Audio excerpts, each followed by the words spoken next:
ரம்யா விரிச்ச வலையில பார்த்தீங்கன்னா, நம்ம கார்த்தி வந்து சரியா மாட்டிக்கிட்டாரு அப்படின்னு தாங்க வந்து சொல்லணும். சரவணன் வந்து இன்டர்வியூக்கு போயிருக்காரு. அத கெடுக்கணும் அப்படிங்கிறதுக்காகவே இந்த ரம்யா பார்த்தீங்க அப்படின்னா, கரெக்ட்டா அந்த இடத்துக்கு வந்து கார்த்தியையும் அனுப்பி வச்சிருப்பாங்க.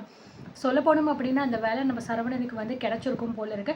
ஆனா, இந்த ரம்யா பண்ண சதியினால பார்த்தீங்க அப்படின்னா, அந்த வேலையும் அவனுக்கு வந்து கிடைக்காம, அதுக்கான காரணம் வந்து நம்ம கார்த்தி அப்படிங்கிற மாரி தான் வந்து ரம்யா வந்து சொல்லியிருப்பா. இதனால வீட்டுக்குள்ள வந்து அடுத்தடுத்து பெரிய பிரச்சனைகள் வந்து நடக்க போகுது. ஏற்கனவே வந்து இந்த புதுசா வந்த குடும்பம் வந்து நம்ம சண்முகத்தையும், அவன் குடும்பத்தையும் பழி வாங்கணும் அப்படின்னு வந்து ஏதாவது ஒரு பிளான் பண்ணிட்டே தான் வந்து இருக்காங்க. பத்தாததுக்கு அண்ணன் மேல பழி போடணும். அண்ணத்த வந்து அசிங்கப்படுத்தணும் அப்படிங்கிறதுக்காக இந்த கௌரவ் வந்து அண்ணத்தோட ரூம்க்குலாம் போயிட்டு வர மாரிலாம் வந்து காமிச்சிருப்பாங்க. அதே டைம் பார்த்தீங்கன்னா, இந்த பக்கம் நம்ம சரவணனுக்கு வந்து வேலை கிடைச்சிடவே கூடாது. அவன் வேலைக்கெல்லாம் போயிறவே கூடாது. கடைசி வரைக்கும் இப்படியே பார்த்தீங்கன்னா வந்து எனக்கு கீழ வந்து இருக்கணும் அப்படின்னு நினச்சு தான் இந்த ரம்யா இந்த பிளான் எல்லாமே வந்து பண்ணிக்கிட்டே இருக்கா. பக்காவா தெரியுது. ஆல்ரெடி அவள் ஏதோ பிளான் பண்ணி வச்சிருப்பா போல இருக்கு. பட் ஆனால் அந்த டைமிங்கில் வந்து நம்ம கார்த்தி வந்து இந்த மாதிரி நீங்கள் ஆஃபீஸ்க்கு போகிறதுக்கு தான் இந்த வண்டி கொடுத்துருக்காங்க. ஸோ மற்றவங்களெல்லாம் ஏற்றிட்டு நீங்கள் ஊர் சுற்றக்கூடாது அப்படின்னு சொன்னதுனால கார்த்தி தான் சரவணனை கூட்டிகிட்டு போயிட்டு அந்த கம்பெனியில் போய்ட்டு ட்ராப் பண்ணிட்டு வந்திருப்பாங்க. ஸோ கரெக்டாக அதே மாதிரி பார்த்தீங்கன்னா இந்த கம்பெனிக்கெல்லாம் போயிட்டு லைசன்ஸ் வந்து செக் பண்ணணும் அப்படிங்கிற மாதிரி சொல்லி அனுப்பிச்சிருப்பாங்க. ஸோ கார்த்தியும் அங்கே போனப்போ வந்து அங்கே தான் சரவணன் உட்காந்துருப்பாரு. அதுக்கப்புறம் அவரோட வேலை முடிச்சதுக்கப்புறம் நீ நல்லா இன்டர்வியூ பண்ணு, வீட்டுக்கு வரும்போது நல்லபடியாக வேலையோட வா அப்படின்னு சொல்லிட்டு தான் வந்து போயிருப்பாரு. ஸோ அது எல்லாமே ஒரு பக்கம் இருந்தாலும் இந்த ரம்யாவுக்கு பார்த்தீங்க அப்படின்னா எல்லாமே வந்து சுமூகமாக தானே போய்கிட்டு இருக்கு. கண்டிப்பாக இப்படிலாம் வந்து போகவே கூடாது. நம்ம வேற ஏதாவது பிரச்சனை பண்ணணும். அந்த சரவணன் இன்னும் அங்கே தான் இருக்கான் போல இருக்கு. அவனுக்கு இன்னும் இன்டர்வியூ முடியலை போல. அப்போ அவனுக்கு அந்த வேலை கிடைச்சிடவே கூடாது. அப்படி கிடைச்சிச்சு அப்படின்னா கண்டிப்பாக வந்து அது நல்லாவே இருக்காது. இதுக்கு எல்லாமே காரணம் அந்த கார்த்தி தான் அப்படிங்கிறதும் வந்து நம்ம சரவணனுக்கு தெரியப்படுத்தணும் அப்படிங்கிற மாதிரி நினைக்கிறாங்க. ஸோ உடனே அந்த கம்பெனியோட எம்டி இருக்கார் இல்லையா, ஸோ அவங்களுக்கு வந்து நம்ம ரம்யா கால் பண்ணுறாங்க. இந்த மாதிரி சரவணன் அப்படின்னு ஒருத்தர் வந்து இன்டர்வியூக்கு வந்திருக்காரு அப்படின்னு கேட்குறாங்க. ஆமாம் மேடம் வந்திருக்காங்க அப்படின்னு. அவர் இப்போ எந்த லெவலில் இருக்காரு அப்படின்னு சொல்லிட்டு கேட்கப்போ, ஸோ அவரே சொல்கிறாரு அவர் நல்லா தான் பெர்ஃபார்ம் பண்ணுறாரு, மேபி அவருக்கு வேலை கிடைச்சிடும் அப்படிங்கிற மாதிரி சொல்லும்போது, இல்லை அவருக்கெல்லாம் வந்து வேலை கிடைக்கவே கூடாது, அவருக்கு வந்து வேலையை நீங்கள் வந்து கொடுக்காதீங்க. ஸோ அதுக்கான காரணம் என்ன அப்படின்னு கேட்டார் அப்படின்னா, அவரோட தம்பி கார்த்தி தான் அப்படிங்கிற மாதிரி வந்து சொல்லிடுங்க அப்படின்னு சொல்லிட்டு பார்த்தீங்கன்னா ஃபோனை வச்சுடுறாங்க. ஸோ இவங்களுமே வேறு எந்த பதிலுமே வந்து சொல்லலை. சரி முனிசிபாலிட்டி கமிஷனர் தானே ஃபோன் பண்ணுறாங்க, நம்ம அவங்க என்ன சொன்னாங்களோ அதை நம்ம பண்ணிடுவோம் அப்படின்னு சொல்லிட்டு பார்த்தீங்கன்னா இவருமே வந்து சொல்லிடுறாங்க. அண்ட் கடைசியில் பார்த்தீங்கன்னா நம்ம சரவணனை வந்து உள்ளே கூப்பிடுறாங்க. உள்ளே கூப்பிட்டதுக்கப்புறம் சில கேள்விகள் எல்லாமே கேட்குறாங்க. கேட்டு முடிச்சதுக்கப்புறம் உங்களுக்கு இந்த வேலை கிடையாது, இந்த வேலைக்கு நீங்கள் செட் ஆக மாட்டீங்க போல இருக்குது, நீங்கள் கிளம்பலாம் அப்படிங்கிற மாதிரி சொல்லிடுறாங்க.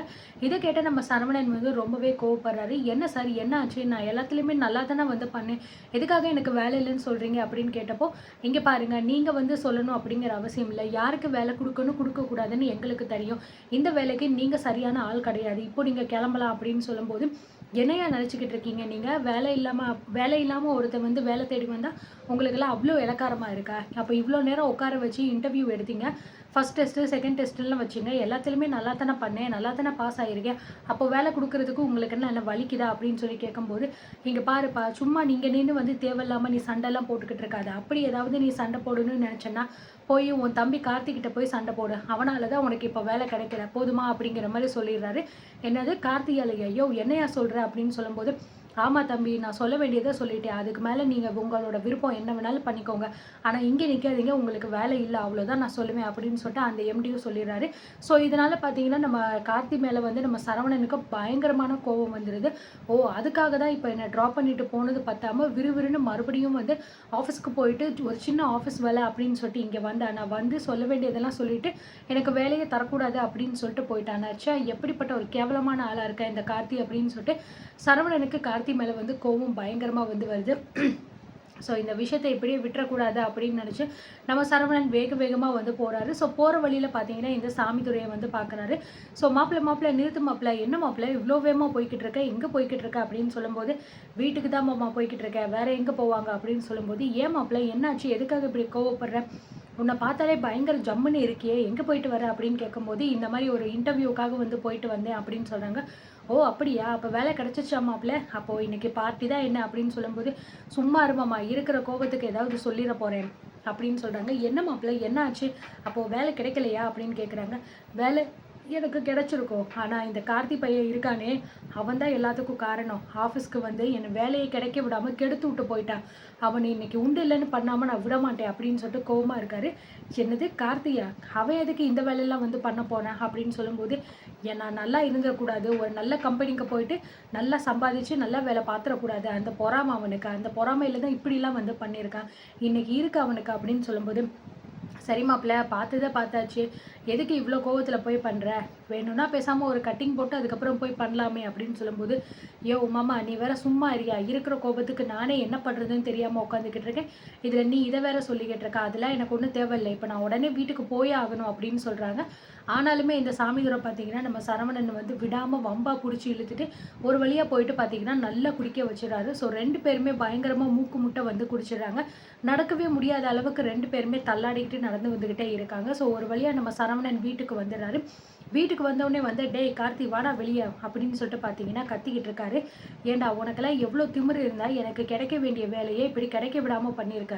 நீ எல்லாம் எதுக்குடா என் தம்பியா இருக்க? எதுக்குடா என் தம்பியா வந்து பொறந்த?" அப்படின்னு சொல்லிட்டு பயங்கரமா வந்து பேசிக்கிட்டு இருக்காரு. ஸோ குடிபோதையில வந்து உளர்றதுனால எல்லாருமே வந்துடுறாங்க. "டேய் சரவணா என்னடா ஆச்சு? எதுக்குடா இப்படி குடிச்சிட்டு வந்து இப்படி உளறிக்கிட்டு இருக்க?" அப்படின்னு சொல்லிட்டு செண்பகம் பார்த்தீங்கன்னா கேட்குறாங்க. "அம்மோ இன்னைக்கு காலையில நான் இன்டர்வியூக்கு போனேன்ல, இவன் தாம்மா என்னை வந்து கூட்டிட்டு வந்து விட்டான். அதுக்கப்புறம் திருப்பியும் இவன் வந்து கம்பெனிக்கு வந்தாம்மா. இவன் வந்துட்டு போனதுக்கப்புறம் என்னை கூப்பிட்டாங்க உள்ள. கூப்பிட்ட உடனே வந்து உனக்கெல்லாம் வேலை கிடையாது. நீ வெளியில போ அப்படின்னு தொரத்தி விட்டாங்கம்மா" அப்படின்னு சொல்லும்போது, "என்னடா சரவணா சொல்ற? வேலை கிடைக்கலையா போ" அப்படின்னு சொல்லும்போது, "வேலை எனக்கு கிடைச்சிருக்கும். ஆனா கிடைக்காம போனதுக்கு காரணம் இதோ நிக்கிறானே இவன் தான். அந்த எம்டியே சொல்லிட்டாரு, உன் தம்பி தான் வேலை தர வேணாம்னு சொன்னான்னு சொல்லிட்டு" அப்படிங்கிற மாதிரி சொன்னோனே கார்த்திக்கு ஒண்ணுமே புரியல. என்னடா இது என்னென்னமோ சொல்லிக்கிட்டு இருக்கா அப்படின்னு சொல்லிட்டு பார்த்தீங்கன்னா யோசிச்சுக்கிட்டு இருக்காரு. "ஏய் நீ என் வாழ்க்கைய வந்து இப்படி நாசமாக்கிட்டல, உன்னை நான் என்ன பண்றேன்னு மட்டும் பாருடா" அப்படின்னு சொல்லிட்டு பார்த்தீங்கன்னா அப்படியே எகிறிக்கிட்டு வராரு. ஸோ இத பார்த்த அண்ணன் வந்து, "பெரிய எதுக்காக இப்படி எல்லார் முன்னாடியும் இப்படி வந்து இவர அசிங்கப்படுத்தி பேசிக்கிட்டு இருக்கீங்க? இவர் எதுக்கு உங்க வேலைய கெடுக்க போறாரு?" அப்படின்னு சொல்லும்போது, "இங்க பாரு புடவைக்காரி, உன் வேலை என்னமோ அத மட்டும் பார்த்துட்டு நீ பேசாம நிக்கணும். இதுலலாம் வந்து நீ தலையிட்டா அவ்வளோதான் பார்த்துக்கோ உனக்கு" அப்படின்னு சொல்றாரு. ஸோ சண்முகம் உடனே வந்து, "டேய் எதுக்கு இப்ப தேவையில்லாம குடிச்சிட்டு வந்து இப்படி வீட்ல வந்து சண்டை போட்டுக்கிட்டு இருக்க? உன் வேலைய கெடுக்கணும்னு சொல்லிட்டு என் புள்ளைக்கு எந்த விதமான இதுவும் கிடையாதுடா" அப்படின்னு சொல்லும்போது, "எதுவுமே இல்லாமயா வந்து இவன் மறுபடியும் ஆஃபீஸ்க்கு போயிருக்கான்?" அப்படின்னு சொல்லும்போது, "அம்மா நான் ஆஃபீஸ்க்கு போனது ஆஃபீஸ் விஷயமா தான் நான் போயிருக்கேனே தவிர, இவனோட வேலைய கெடுக்கணும் அப்படிங்கிறதுக்காக நான் ஒண்ணும் போல. அது மட்டும் கிடையாது, அந்த வேலைக்கு அந்த ஆஃபீஸ்க்கு நானா வந்து போல.